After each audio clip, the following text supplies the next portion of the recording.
வணக்கம், நான் உங்களுடைய சரவணகுமார் ஐஆர்எஸ். நம்ம தொடர்ந்து செய்தித்தாளில் ரொம்ப பெயின் தரக்கூடிய ஒரு செய்தினா, இந்த குடும்பமாக மரணிப்பது அப்படிங்கிற ஒரு செய்திகளை அடிக்கடி பார்க்குறோம். நாமக்கல்லில் கணவன் மனைவி 2 குழந்தைகள் வட்டி கொடுமையால் இறந்து போயிடுறாங்க.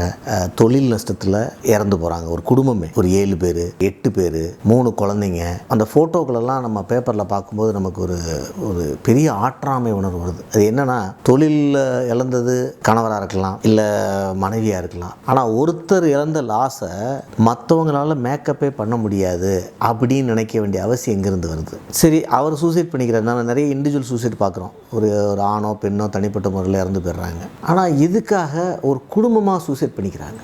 குழந்தைகள் எல்லாத்தையும் ஏன் சூசைட் பண்ண வைக்கிறாங்க? 2 குழந்தைகள் 3 குழந்தைகள் பார்க்கும்போது அது என்ன மாதிரியான உணர்வுன்னு நான் யோசிக்கிறேன்னா, நம்ம ஒரு வேளை இந்த உலகத்தில் இல்லைன்னா இந்த குழந்தைங்களை பார்க்குறதுக்கு யாருமே இல்லை அப்படின்னு ஒரு எண்ணம் வந்தால் ஒழிய அந்த முடிவை அவங்களால எடுக்க முடியாது. அப்போ யார் மேலேயுமே நம்பிக்கை இல்லை. அதாவது அவங்களோட அண்ணன் தம்பிகளாக இருக்கலாம், அக்கா தங்கச்சிகளாக இருக்கலாம், உறவுகளாக இருக்கலாம், நண்பர்களாக இருக்கலாம். அம்மா அப்பாக்கள் ஒரு பெரிய ஸ்ட்ரென்த்து நான் சொல்லியிருக்கேன். அம்மா அப்பாக்கள் இவங்களுக்கு குழந்தைங்கள்லாம் வரும்போது இவங்களே 50 வயசுக்கு வந்துடும். அம்மா அப்பாக்கள் 70-80 வயசில் இருக்க மாட்டாங்க. ஸோ அம்மா அப்பாக்கள் இருந்தால் கூட பிரச்சனை இல்லை. அவங்க அம்மா அப்பா இல்லாதனால இவங்க குழந்தைங்க, சிஸ்டர்ஸு, பிரதர்ஸு, ஃப்ரெண்ட்ஸ், இப்படி தான் வாழ்க்கை முறை அமையுது. ஆனால் அதில் யார் மேலேயும் நம்பிக்கை இல்லாமல் போகிற ஒரு பெயின் இருக்குல்ல. அந்த உலகத்தில் நம்ம இல்லைன்னா அந்த குழந்தைங்களை யாரும் பார்த்துக்கிறது கூட இல்லை. அவர் நம்ம சூசைட் பண்ணிட்டா அவங்கள சூசைட் பண்ணிட்டு தான் நம்ம சூசைட் பண்ணணும் அப்படிங்கிறது. இது ஒன்றும் நமக்கு இந்த காலத்தில் புதுசு இல்லை. ஆனால் அதிகமாக இருக்குது. அதிகமான செய்திகளை நம்ம பார்க்குறோம். இது எப்படியாவது தடுக்கணும்னு சமுதாயம் அந்த காலத்தில் ஒரு முடிவு எடுத்திருக்கு. அதுக்கு இந்த காலத்தில் நீங்கள் பாவக்கூத்துன்னு ஒன்று வரும். பாவக்கூத்துன்னு கிராமங்களில் போடுவாங்க. அதில் ரொம்ப பாப்புலரான பாவக்கூத்து நான் சின்ன வயசில் பார்த்தது நல்லத்தங்கால் ஒரு கதை. இந்த நல்லத்தங்கால் கதைங்கிறது, அந்த அம்மாவுக்கு 7 குழந்தைங்க, 4 பசங்க 3 பொண்ணு. இத்தனைக்கும் அரசு வாரிசத்தில் வந்த ஒரு லேடி. சிவகங்கையில் நடக்கிற ஒரு நாட்டுப்புற கதை இது.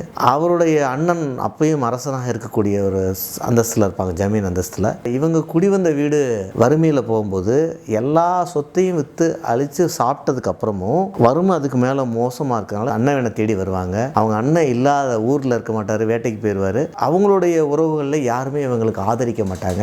7 குழந்தைங்க பசியால் அழுதாலும் யாரும் பண்ண மாட்டாங்க.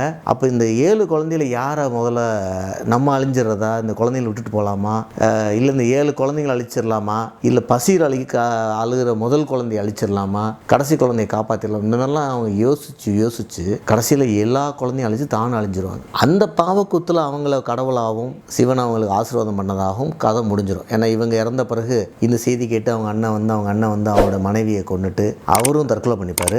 இப்படி என் தங்கச்சி இப்படி சூசைட் பண்ணிட்டாலேன்னு. அதனால் அது எல்லாருமே இவர் அண்ணனுக்கும் நல்லதங்காலுக்குமே கடவுள் அந்தஸ்து கொடுத்து அந்த புராண கதை முடிஞ்சிருது. ஆனால் நம்ம புரிஞ்சுக்க வேண்டிய விஷயம், எத்தனையோ மரணங்கள் இருக்கும் பொழுது அதை ஒரு பாடும் பொருளாக எழுதும் பொருளாக ஏன் இந்த சமுதாயம் மாற்றியது என்றால், இப்படி ஒரு மரணங்கள் ஒரு குடும்பமாக ஒரு மரணம் நிகழ்ந்து விடக்கூடாது. இந்த கதையை கேட்கும்போது யாராவது பசின்னா ஓடி போய் கவனிச்சிடணும், யாராவது ஒரு குடும்பம் விழுந்துருச்சுன்னா அதை மற்ற குடும்பங்கள் சேர்ந்து காப்பாற்றிடணும். அப்போ தான் அட்லீஸ்ட்டு ஒரு தனி மனிதன் சூசைடு அவாய்ட் பண்ண முடியாமல் போயிடலாம். ஆனால் அந்த குடும்பம் சார்ந்த சூசைடுகளை 100% அவாய்ட் பண்ண முடியும். அவாய்ட் பண்ணணும்னு சமுதாயம் உணர்ந்ததுனால தான் ஒரு தனி மனித சூசைடை பற்றி எழுதின பாடுபொருட்களை விட இதை பற்றி பாவக்கூத்து வச்சு வறட்சி காலங்களில் நீங்கள் அந்த கிராமத்தில் வருஷத்துக்கு ஒரு அதை போடுவாங்க. அப்போ அந்த அண்ணனோ தம்பியோ அக்காவோ தங்கச்சியோ யாரோ ஒருத்தங்க இப்படி ஏதோ ஆயிடக்கூடாது, அசம்பாதம், அவங்களுக்கு ஏதோ ஒன்றுல காப்பாற்றிடுவோம், நம்ம கூட இருந்துருவோம். அவங்க வாழ்க்கையில் அந்த போரில் அவங்க கொஞ்சம் இழந்துட்டாங்க, வறுமையாயிட்டாங்க, குழந்தைங்களுக்கு சாப்பாடு இல்லை, படிக்க வைக்க முடியல அப்படின்னா அந்த ஒரு பாந்தத்தை இன்றைக்கி நம்ம கிராமங்களை உணர்றேன். சிட்டியில் அது இல்லை. இந்த சிட்டியில் இந்த உறவுகளே ரொம்ப வீக் ஆகிட்டதுனால நம்ம பார்க்க முடியல. அதனால் கிராமங்களில் இன்னும் அந்த இதை கொஞ்சம் பார்க்குறேன். ஆனால் அது அதிகரிக்க வேண்டிய ஒரு அவசியம் சமுதாயத்துக்கு இருக்குது. இதில் அரசாங்கம் செய்கிறதுக்கு ஒன்றும் கிடையாது. இது முழுக்க சமுதாயம், அந்த ஜாதிய குல அமைப்புகள் தான் இதை பண்ணணும். அவங்களால தான் இந்த மாதிரியான துர்மரணங்களை அவாய்ட் பண்ண முடியும் அப்படிங்கிறது என்னுடைய ஒரு பதிவாக இந்த இடத்துல வைக்கிறேன். நன்றி, வணக்கம்.